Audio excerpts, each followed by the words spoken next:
Hi there! You're about to listen to a vintage episode of the Under the Microscope podcast. While the content is still as relevant and as interesting as when it was recorded, our webpage has changed. You can now find us at thesciencetalk.com/real-scientist-nano.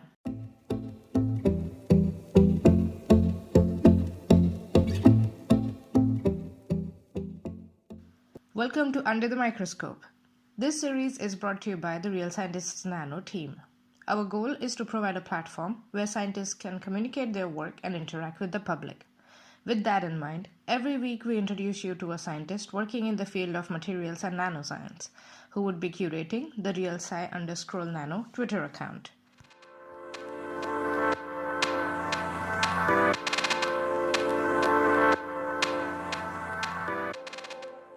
Hi everyone, today we have with us Servet Ozdemir, who is a postdoctoral research associate at the Institute of Photonics and Quantum Sciences at Heriot-Watt University in Edinburgh, Scotland. Hi Servet, welcome to Real Scientist Nano Under the Microscope podcast series. How are you? I'm very well, thanks. Awesome. Let's start by understanding your career journey so far. So please tell us how you got to where you are, a postdoc in Edinburgh. So I grew up in east of England from 13 onwards, but I was born in Turkey and lived there until I was 13. So during my school years in England, I have built a big interest in physics, and I ended up taking physics as my undergraduate subject at University of Warwick.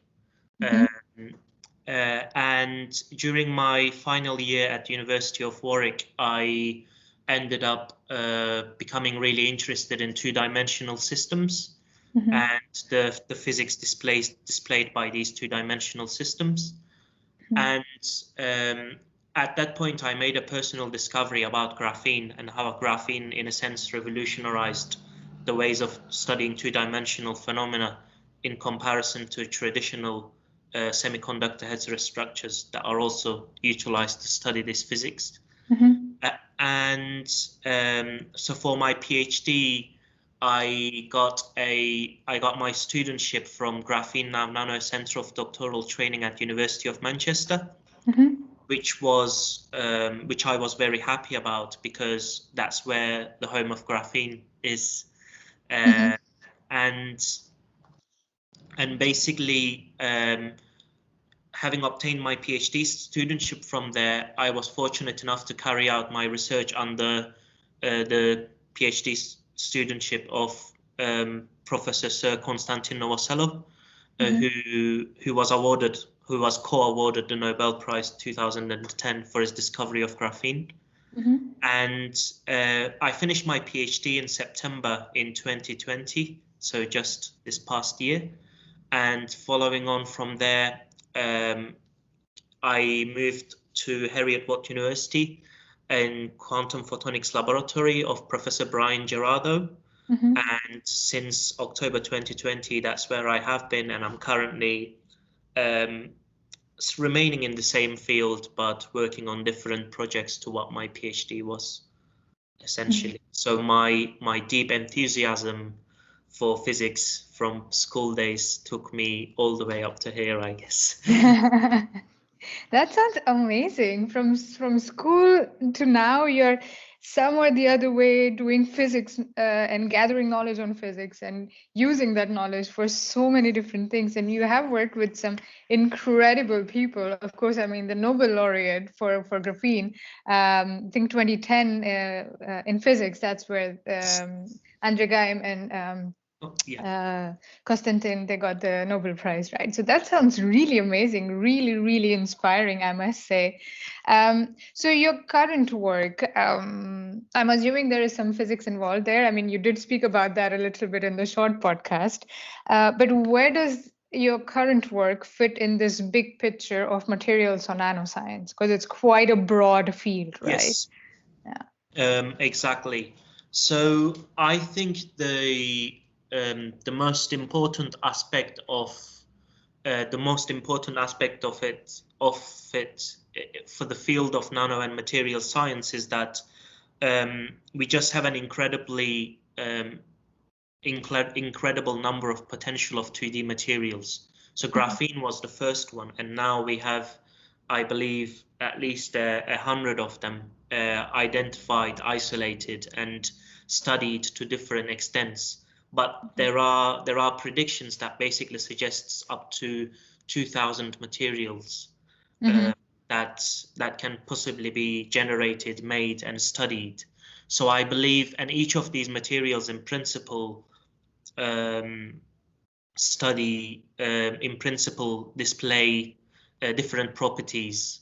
And I believe sometimes the physics we discover in the lab while trying to work out this new material and what it might display, the certain properties that comes out of this material is actually potentially a huge application in the field of nanoscience and nanomaterials in general, which is why graphene moved away from a solid state physics, being a solid state physics celebrity material, to, you know, even applications in bioengineering nowadays. So I believe that it has a huge interdisciplinary aspect, and the research we do in the lab has potential implications quite often on chemistry, biology, and nanoengineering in general too. Absolutely, absolutely. Yeah, you're absolutely right. Yeah, it does put things in perspective, at least in my head, from whatever little I know of materials or nanoscience. It does help to understand where does your research fit, your current research fit. And it sounds really cool. I'm really excited to read your tweets and see the pictures and images and what you're going to talk about, how you're going to explain it. I'm really, really looking forward to that. The survey, I'm pretty sure you have your current research, as I said, is super interesting, but it sounds to me that you have been involved in a lot of very, very interesting research projects throughout your career. And I know this question is a tough one. If you have to pick one research project that you're most proud of, or the most fun or quirky one, could you pick one and explain it to us in simple words in the section we call In Other Words?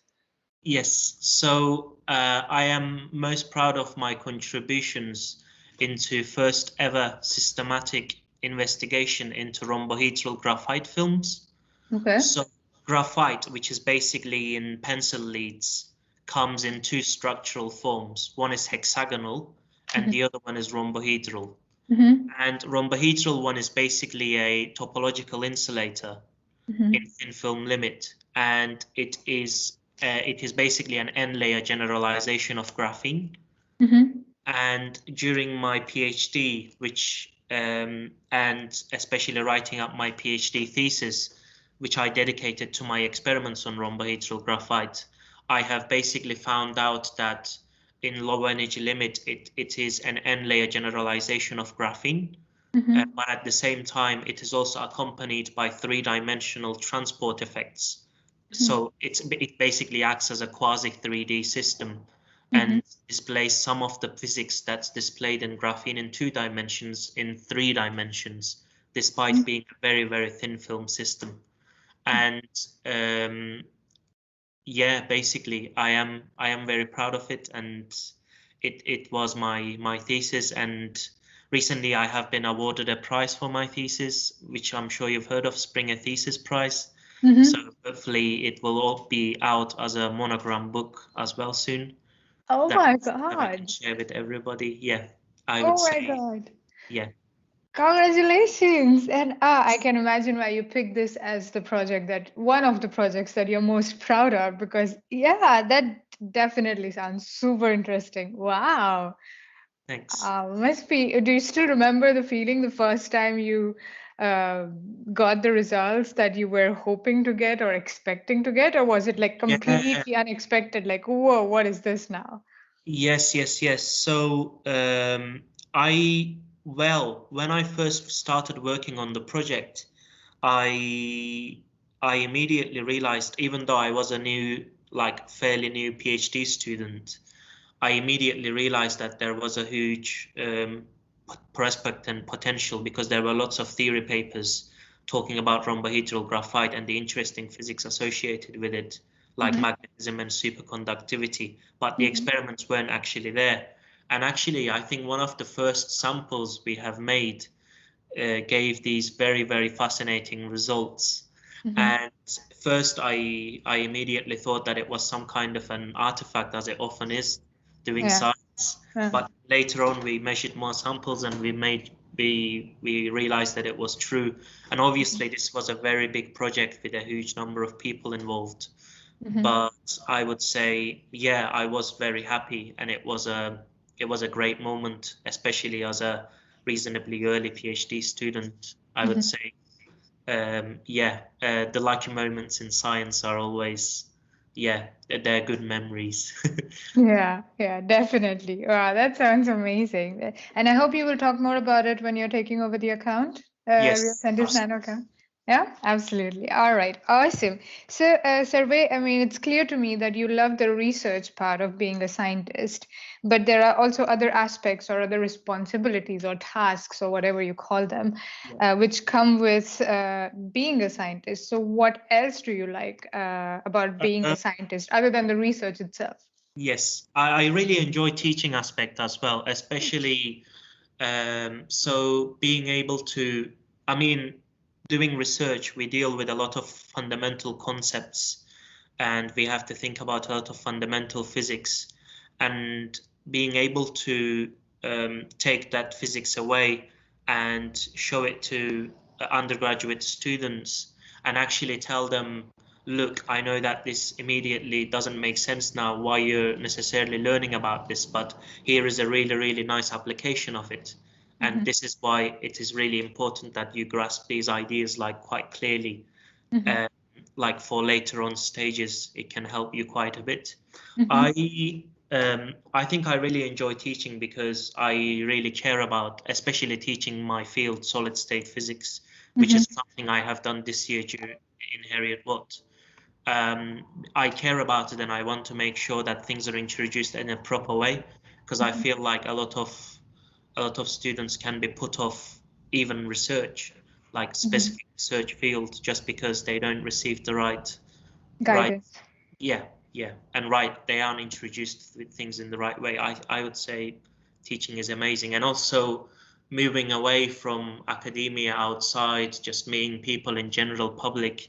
Immediately when you tell them that you're a researcher, you get this like huge respect from people.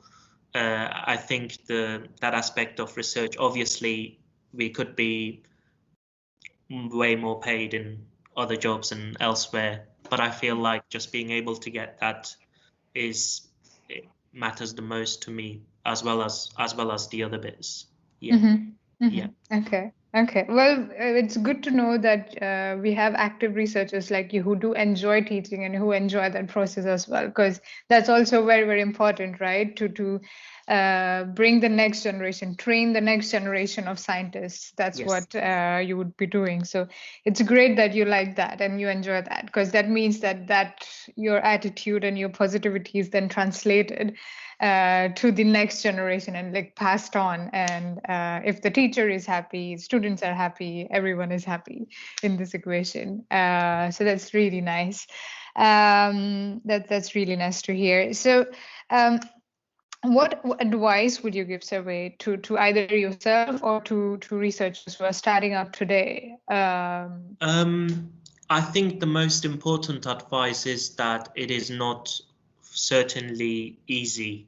I would say I would tell them be patient against difficulties, and that you have to be willing to put a lot of effort into things, because things don't work immediately. It takes time, and sometimes you have pressure just because you're competing with other groups and etc. But at the end of the day, it is beautiful and it is amazing, the science that we're dealing with. So I would say patience is probably the most sound advice. At the same time, hard work. Yeah. Okay, hard work and patience is very, very important pieces of advice. Thank you for that. Survey, I hope your research experience has been wonderful so far, and it sounds like it has, and I hope it will continue to be wonderful in the future as well. However, if you had 3 wishes to improve your research experience, what would you ask for? And I'm not promising anything here, okay?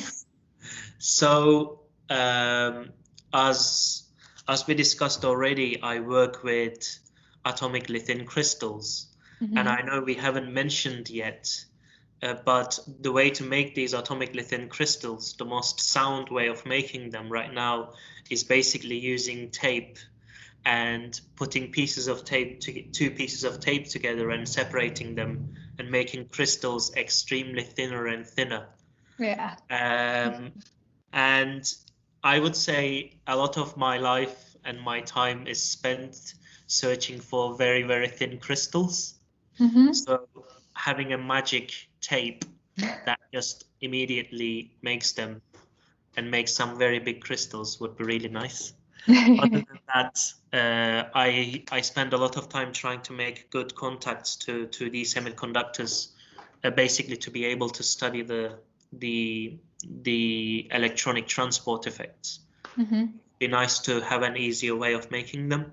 And I think lastly, anyone who has published a paper would know that that you have to put through a fight. So I would say, well, maybe this is a bit of a controversy out there, but nice but fair referees. Just maybe getting rid of that referee too, that always seems to cause troubles. But I give it 3, I think, right? The referee 3. Yes, it varies, but yeah.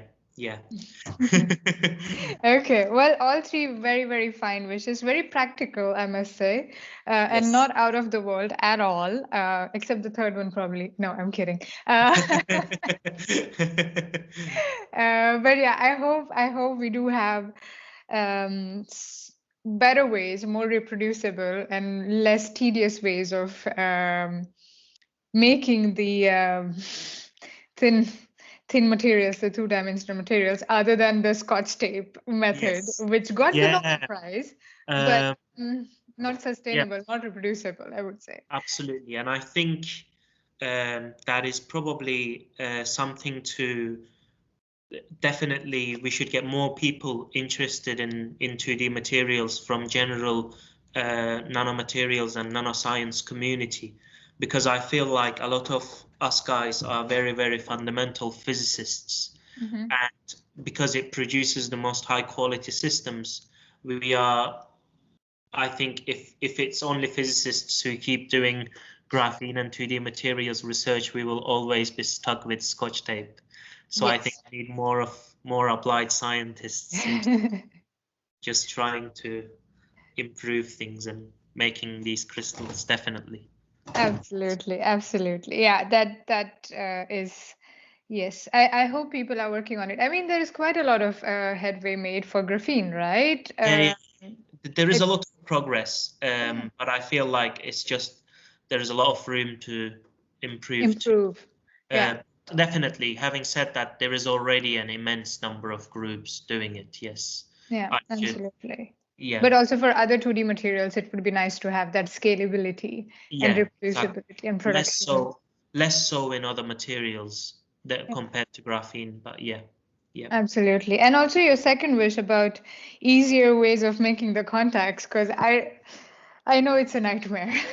Yes. I remember that being a nightmare to make the contacts of these super thin, super small flakes as well. And then I wish there was a way to IBM, other companies, if you're listening, we need that on academic level, not just on industrial level. Exactly. And also with the referees or the publishing the work being more fair and more nicer. Constructive. That's the word. That's the word. That is the word. Absolutely. Well, I hope all 3 of your wishes come true very, very soon. Especially the first and second, because those you could use in the lab right now. Yes. So that would be amazing. So, Servet, this has been wonderful speaking with you. But one last question before I let you go is, well, we lived through quite an interesting year that was 2020, and also living through an interesting version of 2020, which is 2021. So, what are your learnings from these times? Yeah. I would say being in the middle of the pandemic and being stuck at home in isolation quite often gives somebody the time and opportunity to, you know, in my case, it was my thesis, go back to foundations, understand things, and like put my thesis together and look through my data again, analyze things, look at them in a very calm way, and notice things that wasn't immediately obvious, come up with new experiment ideas. So I guess my most important learning is just no matter what situation you are in, just try to make a good use of your time, and there's always things to do and things to improve on, and brush up on understanding of things. And Yeah. I guess, it was. And then 2021, I think again it highlights the importance of science, how much the vaccinations are changing our lives already and will help a lot on the way to becoming normal, and how new research is shedding light into the policies and the practicality approaches that the governments should take. I think it's been 2 years that it's been a couple of already in 2021 too. It is highlighting the importance of science in our lives and how basically we can't sustain ourselves without it really. Yeah, absolutely. Well, we can't sustain without science. That's a very positive note and a hopeful note, optimistic note to end this podcast on. So thank you very much, Survey. This has been wonderful. I learned a lot of new things about your science, about you. It has been fantastic, and looking forward to having you on Real Scientist Nano. Thank you.